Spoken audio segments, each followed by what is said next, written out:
it's now nearly 3 years since Myanmar had the elections, parliamentary elections, in November 2020. And on 1st February 2021, the military took over power.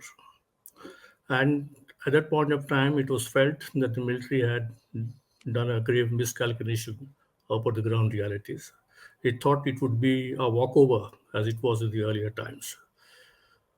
However, ground realities, ground situation has proved that the military was wrong in its assessment, and whatever it had in its mind, it has achieved the opposite.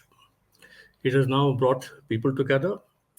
What one interesting aspect is, in the past, the anti-government uh, operations were mainly in the ethnic states. Mm-hmm.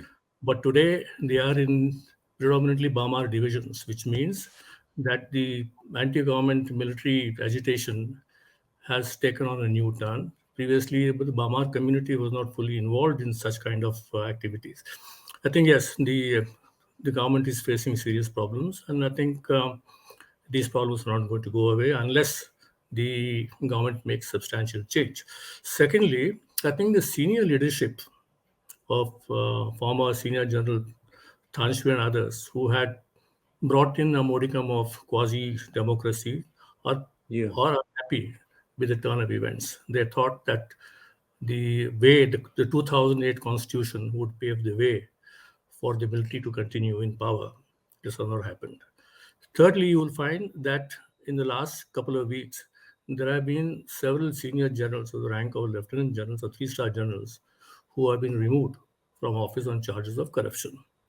And some Mm-hmm. of these were very close to Win Online. To my mind, it means that there is a serious rift within the ruling junta, and that some of the things which the general had in his mind are just not giving him the kind of results he has in mind.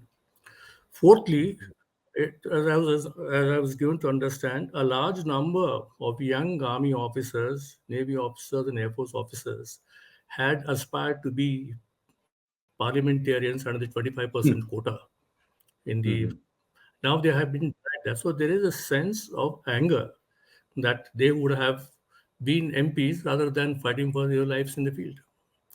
I think overall, and mind you, you have a lot number of desertions taking place, defections taking place, Myanmar army formations not being able to deliver results. And just imagine the 39 soldiers who crossed over into Myanmar a few days ago with full equipment. What does it mean? That there is a certain amount of command control problems. Yeah. So I think Mm. overall, Bin Aung Hlaing has a serious problem on his hand. I don't know how he's going to resolve it. And I think he has got another 3 months' time before the third year of the coup takes place.